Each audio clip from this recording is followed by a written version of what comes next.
Hello everyone, welcome back to the aspirant Indian civil YouTube channel. आप सभी जानते हैं कि हम इंडियन सोसाइटी पढ़ रहे हैं और इंडियन सोसाइटी का नेक्स्ट चैप्टर हमारा है status of women and women organization. So let's begin. एक छोटी सी request, please do like share and subscribe that aspirant Indian civil YouTube channel as well as join the Telegram channel for more update and study material by scanning this QR code. So let's begin. So role of women and women organization is an important part of UPSC preparation. आपको social justice में भी काम आएगा, आपके ऐसे preparation में काम आएगा, एथिक्स में, ऑप्शनल में भी पढ़ोगे आप। तो विमेन और women organisation modern history, modern Indian history से भी आपको लिंक मिलती है।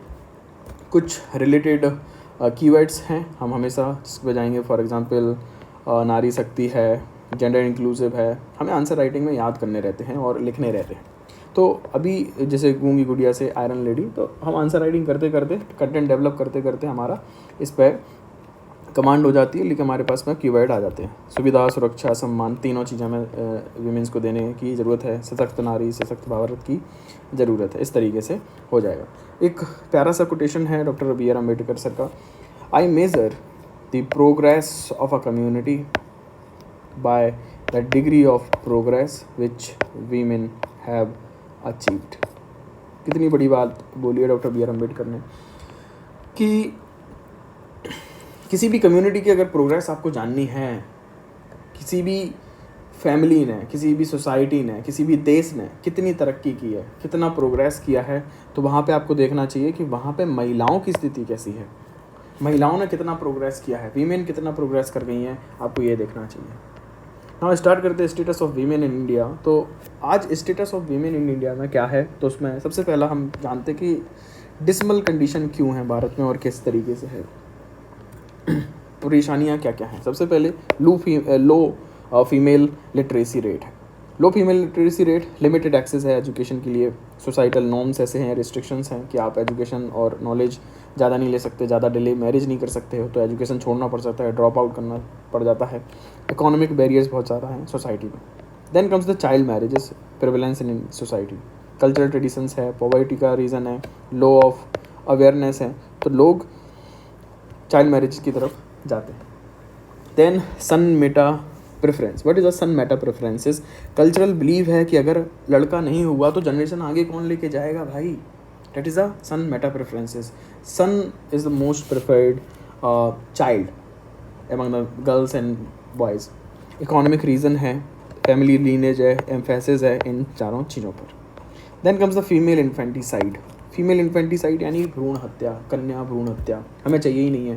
अगर लड़की घर में आ गई तो पढ़ाना पड़ेगा, बर्डन होगा, दहेज देना पड़ेगा, तब तो जाके शादी होगी, और कुछ हो गया तो नाक भी कट सकती है। That is the gender discrimination, societal pressure as well as the economic burden है। Then comes the impact on women. Impact on women जैसे रिड्यूस अपॉर्चुनिटी है, इसके इन सारे रीज़न के कारण हेल्थ इश्यूज़ होते हैं, डिस्क्रिमिनेशन का फेस करना पड़ता है उन्हें। इवन घर में खाने के चॉइसेस भी अलग अलग हैं, घर में प्रेफरेंसेस भी अलग हैं, और लड़कियों को सेम फूड अपॉर्चुनिटी भी नहीं मिलती हैं। इतने लेवल का डिस्क्रिमिनेशन है इंडियन सोसाइटी में। कुछ की फैक्ट्स अगर हम देखें वीमेन से रिगार्डिंग, तो सबसे पहले है इंडिया में जेंडर डिस्पैरिटी के regarding skewed child sex ratio. तो सेक्स रेशियो इंडिया में क्या है, 2001 में जो 927 था वो हो गया 914। सोचिए 927 से वो घट के हो गया 914 2011 सेंसस के according. Second is gender gap index की बात करें तो इंडिया का रैंक है 127 out of 146 countries. This is even Bangladesh का रैंक है 59, चाइना की रैंक है 107। तो हमारे पड़ोसी मुल्क देशों से भी इंडिया में जेंडर गैप इंडेक्स में रैंकिंग बेकार है। Then comes the gender inequality index. Gender inequality index की बात करें 2002 में भारत की रैंक 108 रही है आउट ऑफ 193 कंट्रीज।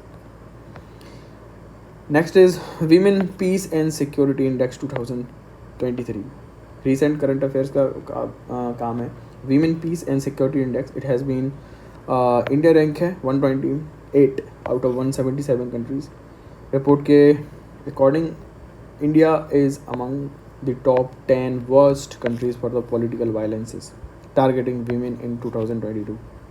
सोचिए कि 10 सबसे ख़राब जगहों में से, टॉप वर्स्ट कंट्रीज़, देशों में से पॉलिटिकल वायलेंस जो विमेन के अगेंस्ट होती है उसमें इंडिया भी शामिल है। मिसिंग फीमेल और मिसिंग फीमेल्स इंडिया में 4.6 करोड़ हैं, मतलब 4.6 करोड़ पीपल वीमेंस हैं जो मिसिंग फीमेल्स हैं। मिसिंग फीमेल्स का मतलब है जो जिनका इकोनॉमिक कंट्रीब्यूशन से रिकॉग्नाइज नहीं किया जाता है। नाउ विमेन इन वर्कफोर्स की बात करें तो female labour force participation rate India में जो वर्किंग एज पॉपुलेशन है 15 से लेकर 64 का, वो 32% है। 32% विच इज़ अब below the global average 47%। Global average women participation in workforce 47% है, लेकिन इंडिया में ये 32.8% ही है। सिंपल है। नेक्स्ट एजुकेशन की बात करें तो एजुकेशन में literacy rate, women literacy rate 77% है इंडिया में, जो कि देखने में तो अच्छी है, बट मेल लिटरेसी रेट यहाँ पे 84.7% है according to world wide report. 33% of the girls drop out of the school due to domestic work according to UNICEF survey. 33% girls आज भी स्कूल जाने से उन्हें ड्रॉप आउट लेना पड़ता है। पॉजिटिव साइन ये है कि इंडिया में धीरे धीरे पैरिटी इन एनरोलमेंट आ चुकी है all the level of education, मतलब एनरोलमेंट तो लड़कों और लड़कियों का इतना डिस्क्रिमिनेशन नहीं होता है, सारे सेकेंडरी प्राइमरी और हायर एजुकेशन सिस्टम में भी पैरिटी है एनरोलमेंट में। हेल्थ केयर की बात करें तो 60% of the women in India age group 15 से 49 एज ग्रुप जिनका है वो एनीमिक हैं। एनीमिया एक बीमारी है, उसको आपको जानना चाहिए, जिसमें कमज़ोरी होती है और आपके पास हेडेक वगैरह, सिर दर्द वगैरह ऐसी तरीके से शिकायतें जिसमें आती हैं, कमज़ोरी कहना चाहिए। तो 60% of women in India are anaemic. सोचिए कितना बड़ा नंबर है। India along with countries like Vietnam, China, Azerbaijan के साथ साथ हेल्थ और सर्वाइवल सब इंडेक्स जो है उसमें स्क्यूड सेक्स रेशियो की वजह से पीछे है। 8 वीमेन डाई डेली। सोचिए भारत में हर दिन 8 महिलाओं की मौतें होती हैं। रीज़न है अनसेफ एबॉर्शन की वजह से इंडिया में daily 8 women die. 1/3 leading cause of the maternal death, जो सबसे बड़ा रीज़न है, तीसरा सबसे बड़ा रीज़न है according to UN report. Then comes the financial autonomy. Financial autonomy की बात करें कि वीमेन फाइनेंशियल ऑटोनॉमी क्या है इंडिया में, किस तरीके से अर्निंग है, बैंक अकाउंट सेविंग क्या है। तो अर्निंग की बात करें तो सिर्फ और सिर्फ 83% वीमेन ही अर्न करती हैं कैश, जिसमें से 22% वीमेन के पास में कोई भी कंपेंसेशन का जरिया नहीं है। नेक्स्ट बात करें बैंकिंग और सेविंग अकाउंट की तो 79% of women have bank account in India themselves, जो खुद के लिए यूज़ करती हैं। 80% वीमेन के पास में है, जो अच्छी है।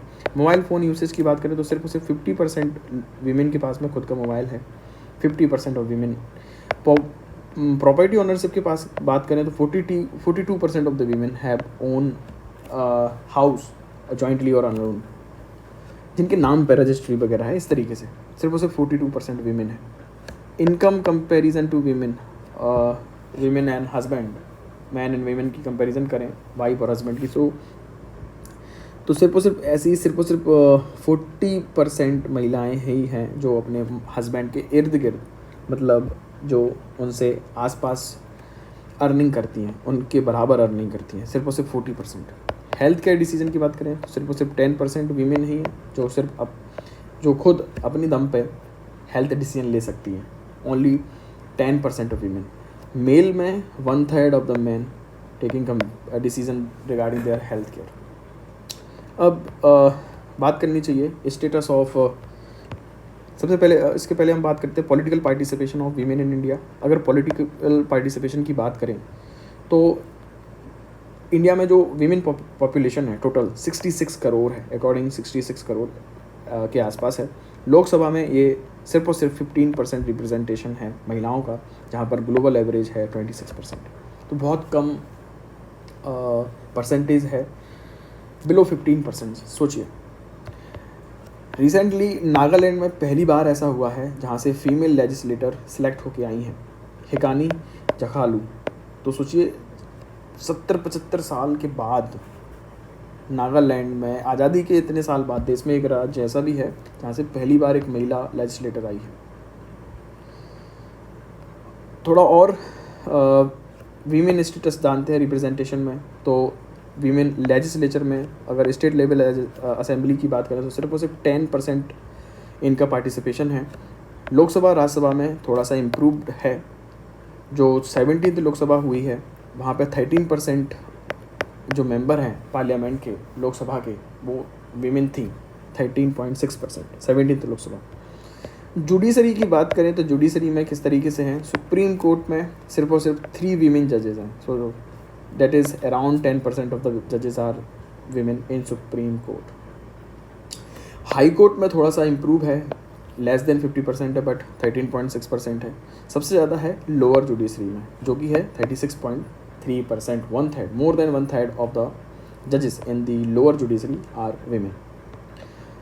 वीमेन इन ब्यूरोक्रेसी की बात करें तो 2022 में जितने भी सिलेक्टेड कैंडिडेट थे सिविल सर्विसेज में उसमें से 34.3% महिलाएं थीं, वीमेन। तो एक अच्छा खासा इम्प्रूवमेंट हुआ है। और लेकिन टोटल पुलिस फोर्स का सिर्फ और सिर्फ 11% ही है जो वीमेन है। Only 11% of the total police force are women. तो यहाँ पर बहुत कमी है वीमेन पार्टिसिपेशन की। Next is women in economy की बात करें तो urban labour force participation rate जो है वो कम है 25% से भी, जो कि मेल लेबर फोर्स पार्टिसिपेशन है अर्बन एरियाज़ में 70% और महिलाओं के लिए है 25%। सोच के देखिए कितना डिस्पैरिटी है लेबर फोर्स पार्टिसिपेशन में भी। वेज डिस्पैरिटी की बात करें तो women earn 1.53 times less than the man in rural areas में 1.53 टाइम्स कम कमाती हैं। मतलब मान के चलिए इतने टाइम्स उन्हें पैसा कम मिलता है। अर्बन एरियाज़ में जो कि है 1.27 टाइम्स लेस देन। सोच के देखिए आप। तो ये है वेजेस डिस्पैरिटी। महिलाएं हैं, वीमेन हो तो आपको पैसे कम मिलेंगे। इस तरीके से सोसाइटी में बातें चलती हैं। नाउ अब थोड़ा क्राइम के बारे में बात करें। वीमेन के अगेंस्ट क्राइम किस तरीके से हैं, कौन कौन से क्राइम्स हैं। तो किडनैपिंग है, ईव टीजिंग है, चेन स्नैचिंग होती है, रेप होते हैं, सेक्सुअल हरासमेंट है, ऑनर किलिंग है, डोमेस्टिक वायलेंस है। ऑनर किलिंग के रीज़न क्या क्या हो सकती क्राइम, साइबर क्राइम्स है जिसमें बुलिंग है, एब्यूज़ है, वायलेंस है, पोर्नोग्राफी है, डाउरी डेथ्स है डोमेस्टिक वायलेंस के अंदर, एसिड अटैक्स, स्टॉकिंग है, वीमेन ट्रैफिकिंग है, assault to outrage modesties and all these things are the crimes against the women in India. कुछ डाटा की बात करें तो इंडिया में 2021 में 31,677 केसेस आए थे रेप के। सोचिए, जो कि लगभग इस तरीके से है कि डेली 86 रेप होते हैं भारत में। डेली 86 रेप होते हैं। आप अंदाज़ा लगाइए। इसका मतलब है nearly 49 cases of criminal against the every single hour. हर घंटे 49 केसेस आते हैं। और according to national family health survey 2019-21 में 1/3 ऑफ वीमेन, 1/3 टोटल वीमेन का 1/3 of women faced physical sexual harassment. 30% of the women age group जो 18 से 49 हैं उन्होंने किसी न किसी तरीके का फिजिकल वायलेंस फेस किया ही है। किसी न किसी तरीके का फिजिकल वायलेंस फेस किया है, सोचिए। और डोमेस्टिक वायलेंस की बात करें थोड़ा सा कम हुआ है, जो एक पॉजिटिव साइन है। डोमेस्टिक वायलेंस में कमी आई है लेकिन ज़्यादा नहीं, 31% से 29% पे ही पहुंचा है domestic violence. So these are the crimes and data. और आपने देखा कि साल 2021 में 31,000 केसेस आए हैं रेप के। ये तो रजिस्टर्ड केस हैं। लगभग मान के चलिए 1 लाख से ज़्यादा रेप होते हैं इंडिया में। 1 लाख से ज़्यादा, कैन यू इमेजिन। डेली 86 का ये जो डाटा है, मुझे लगता है 200 डेली केसेस होते होंगे। हर 1 मिनट में कोई ना कोई महिला के साथ में फिजिकल वायलेंस होता है, सेक्सुअल अब्यूजमेंट होता है, हरासमेंट होता है in India. So that is the condition of women in India. ये यहाँ तक हमारा first part chapter women, role of women और वीमेन ऑर्गेनाइजेशन कंप्लीट होता है. आई होप आपको समझ में आया होगा. इम्प्रूव करने के लिए कमेंट में ज़रूर बताएं मैं कैसे इम्प्रूव करूं, जिससे आपको भी समझ में ज़्यादा आए और मैं भी अच्छे से पढ़ा सकूं. Thank you so much. YouTube को सब्सक्राइब करना ना भूलें please. Do like, share and subscribe the YouTube channel The Aspirant Invincible to show your support for my effort, as well as join the Telegram channel for more update and all the PDF of the study material you get here. So please join it. Thank you so much and share with your friends and family. Love you all. Take care. Bye bye.